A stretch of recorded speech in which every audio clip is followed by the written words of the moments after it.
Welcome back to the deep dive. Today we're really cutting straight to the core of a book that, well, it's quietly shifted realities for those brave enough to truly read it. Neville Goddard's The Power of Awareness. Hmm. And this isn't just a summary for the, casually curious. It's more like an invitation to calibrate your understanding right at the edge of what you thought was possible. Indeed. Yeah, we're here to really extract the pure essence, let's say raw precision of Goddard's insights. Mm. Consciousness creation. Right. Think of it as eavesdropping on two minds, just sharpening each other, pulling back the veil on what it truly means to be a conscious creator. Definitely not beginner talk, though. No, this is for the seekers, the alchemists, the warriors of the mind. It's a direct challenge, really, to your deepest assumptions. Okay, so let's dive right into that core revelation. Goddard opens his book with this declaration: I am. Mm-hmm. Now, sounds simple, doesn't it? A basic statement of existence, but the real punch here is this. It's not just a statement of your being. Yeah. It's the only thing that truly exists. Your bank account, your health, your job title, those are just, well, fleeting adjectives clinging to this unchanging, all-powerful I am. Exactly, and that's the profound insight Goddard delivers. I am is the self-definition of the absolute, the first cause, the very substance of God itself. The substance itself. Yeah. So your current concept of yourself, maybe you feel I am unwell, or perhaps I am strong. That's merely an arrangement, an arrangement of this singular divine substance. Which implies this: radical responsibility. Radical responsibility and liberation, too. By your concept, you're the sole arbiter of your own experience. You're freed from the tyranny of what seem like external things, these second causes. Okay, so if consciousness is this one and only reality, the sole cause, what does that fundamentally change how we interact with our world? Well, it shatters the illusion of separation, doesn't it? What appears as external circumstances, conditions, even, physical objects, Yeah. they're ultimately products of your own consciousness. You and your world are one. You and your world are one. Goddard asserts that the world moves with a motiveless necessity. Think of it like a perfect mirror, an impartial mirror. Right. No agenda of its own. Exactly. No motivation other than reflecting your inner state with absolute precision. So health, wealth, genius, even things that seem random, they aren't created from scratch. They're manifest. They are manifested by the arrangement of your mind. Your very reactions to life, he says, they're the clearest indicators of where you live psychologically. That's a powerful shift. A really powerful shift in perspective. So if our internal state is the only cause, then the biggest lie we tell ourselves must be that something outside of us is causing our suffering, right? Precisely. Man's chief delusion, according to Goddard, is believing there are causes other than his own state of consciousness. It's that simple and that profound. Everything that happens to you comes from you. Yeah. Is a result of your consciousness. Yes. Therefore, genuine transformation, a true metamorphosis, it hinges entirely on a change within your own being. But how do we actually initiate that inner change? It's not as simple as just wanting it, is it? I mean, everyone wants things to be different. No, not at all. Not just wanting. It begins with an intense, burning desire to be transformed, a real fire. But the critical distinction, and he says maybe not more than 1 person in a million gets this, Oh. is knowing a thing spiritually by becoming it, by thinking from it. Not just thinking of it. Exactly, not merely thinking of it. He uses What? that vivid analogy, the moth plunging into the flame, willing to be consumed to become one with its idol. That level of commitment. It's about the commitment required to truly die to your present self. So our imagination becomes the pivotal instrument in this, the key tool. And Goddard calls it the only redemptive power in the universe. That's a huge statement. It is. What's the stark warning he issues about how we use this power, then? He's incredibly direct. From his own notes, April 12, 1953, he warns, you must stop spending your thoughts, your time, and your money. Spending them. Yeah. He says everything in life must be an investment. To spend is to waste, basically. To invest is to lay out for a purpose, expecting a profit. So it's not just financial advice. Not at all. It's a blueprint for transforming every single moment. Consciously directing your creative capital, your thoughts, your time, your focus. Okay, so if imagination is the instrument, then attention. Attention must be the force that wields it. That directs its power. What's crucial about attention, in Goddard's view, Attention, for Goddard, its power comes from its focus, its narrowness, its almost singular obsession with an idea or a sensation. Like a laser beam. Exactly. The secret to manifesting desire is to concentrate your attention exclusively on the feeling of your wish fulfilled, holding that inner state until it just crowds out everything else. All conflicting ideas vanish from consciousness. That sounds like, well, like developing an entirely new muscle. How does Goddard suggest we actually train this attention muscle to get that kind of focus? He offers a potent daily exercise just before you drift off to sleep. Revisit the day's events, but do it in reverse order. Reverse order. Yeah. Interesting. It's not just some quirky mental game. It's a deliberate, rigorous practice. It's about gaining mastery over the internal direction of your attention. Because when you master that, You hold the master key. you become the master of your fate. Yeah, and your attitude, your assumption. It isn't just about how you perceive the world. It actually determines what you do in it, what happens. It's not about what's out there. It's entirely about what you assume to be true within. William Blake. Yeah. What seems to be is to those to whom it seems to be. Exactly. Goddard echoes this. He says your assumption is the hand of God molding the firmament. He shows this so clearly with that story, the costume designer and the theatrical producer. Oh, right. That story really brings it home. She was utterly convinced this producer was rude, unfairly critical, always undermining her. But through Goddard's guidance, she had this realization. His behavior was just an echo of her own internal critical mental conversations with him. She was basically whispering negativity into his ear, unconsciously. She was projecting it all. And the radical shift happened when she deliberately chose to change her inner dialogue. Instead of silently criticizing, She started praising him inwardly. yes, blessing him, assuming kindness, assuming collaboration. And what's extraordinary is his external attitude just miraculously reversed. It's undeniable, isn't it?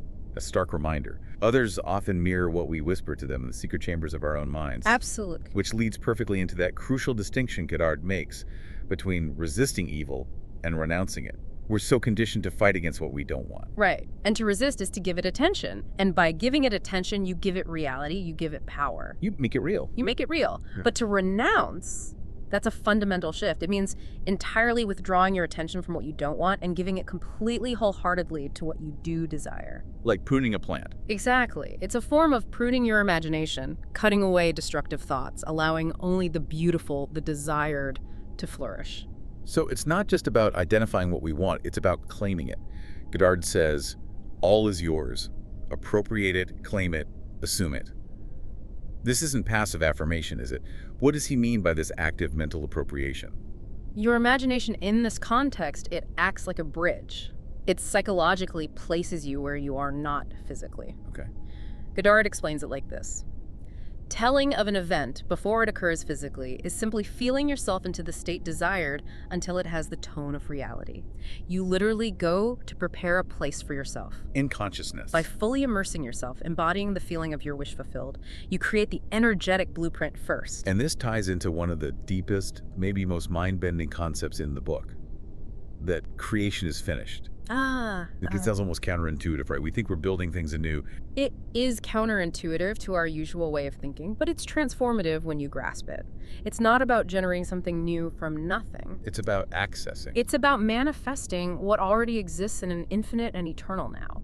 Imagine an infinite library where every possible reality, every potential experience already exists on the shelves. Wow.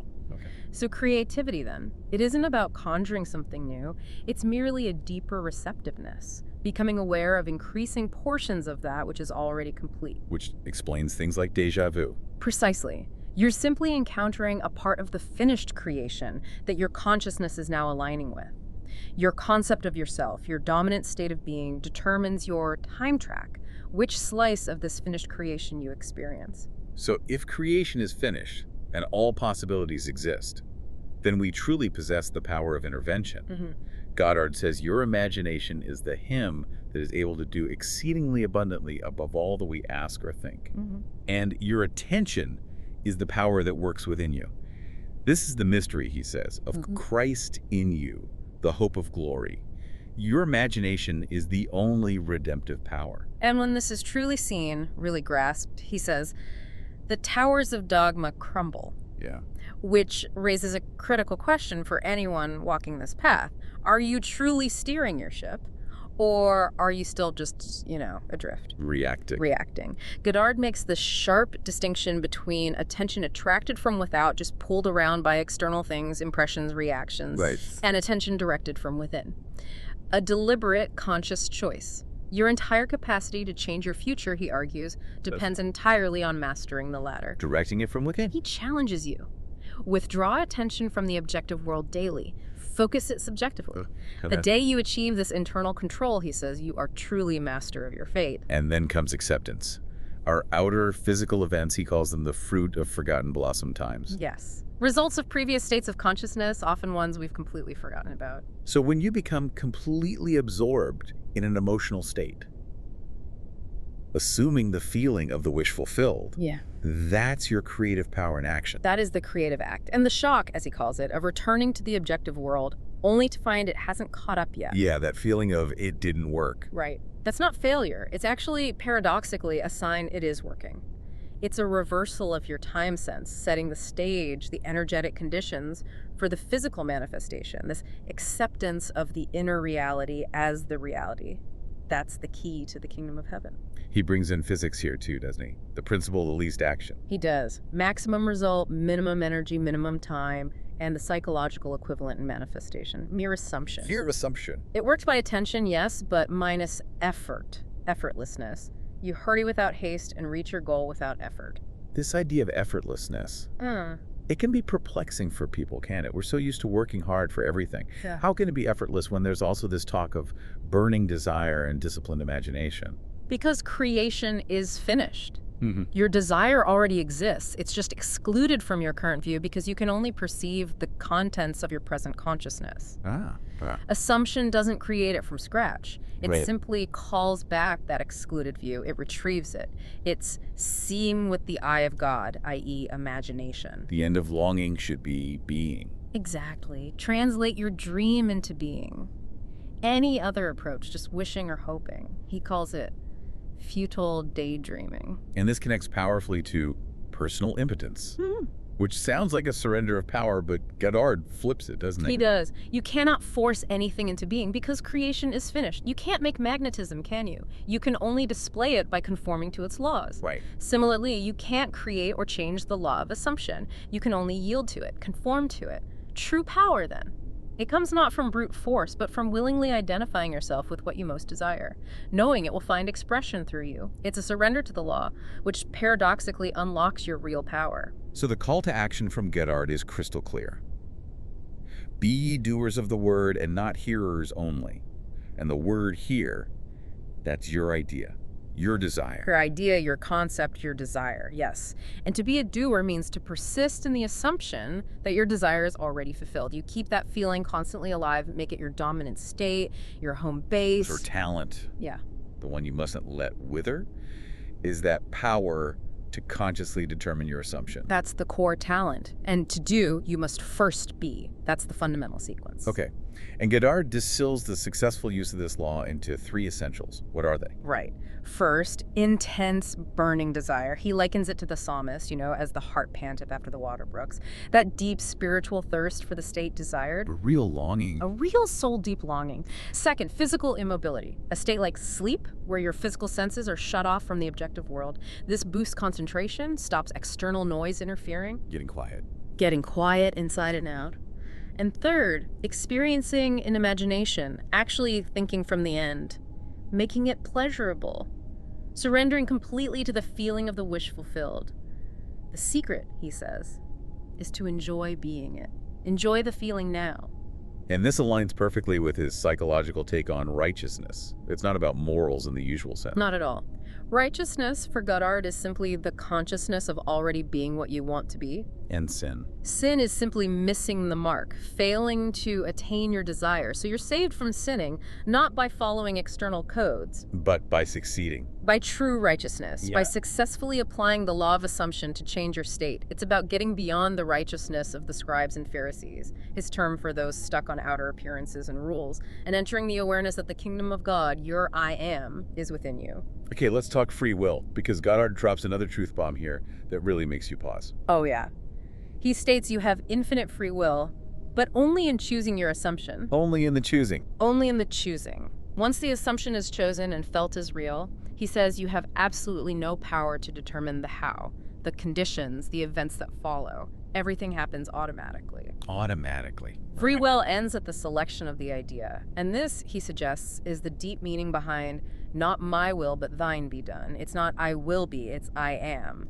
Your consciousness of being is the Father's will. That reframes it completely. It does, and this power isn't just for you. You can use it for others. Claim for others their divine inheritance, he says.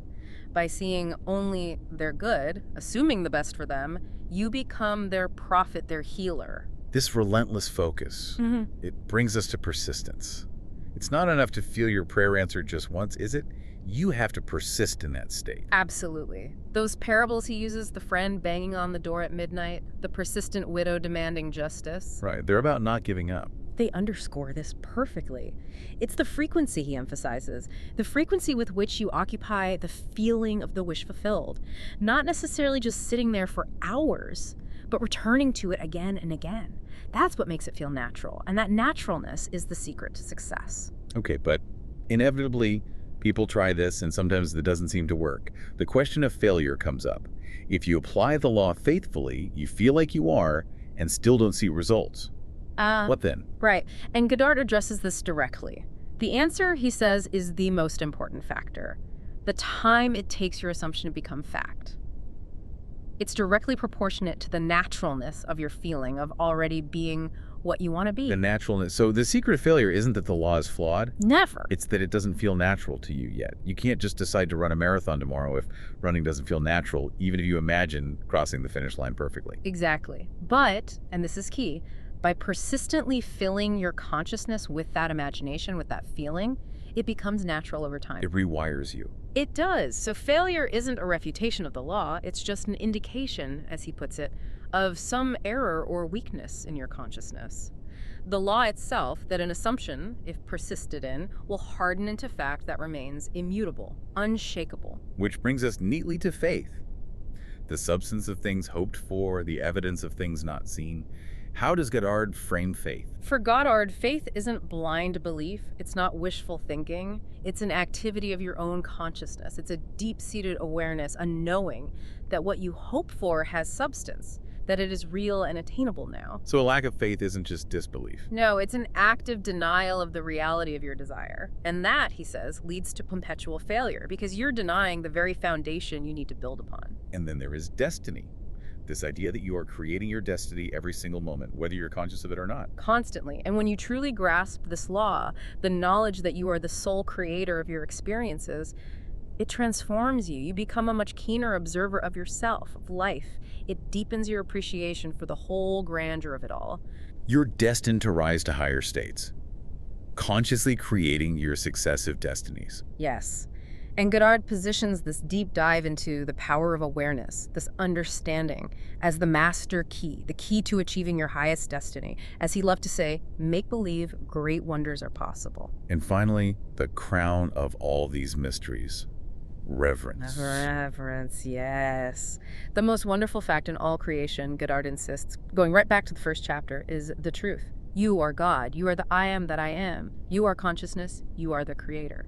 And this isn't just an intellectual concept to debate. No, absolutely not. It's a profound truth to be felt, to be aware of, deep in your bones, in the core of your being. This knowing glimpse, this awareness that your creator is the very self of yourself.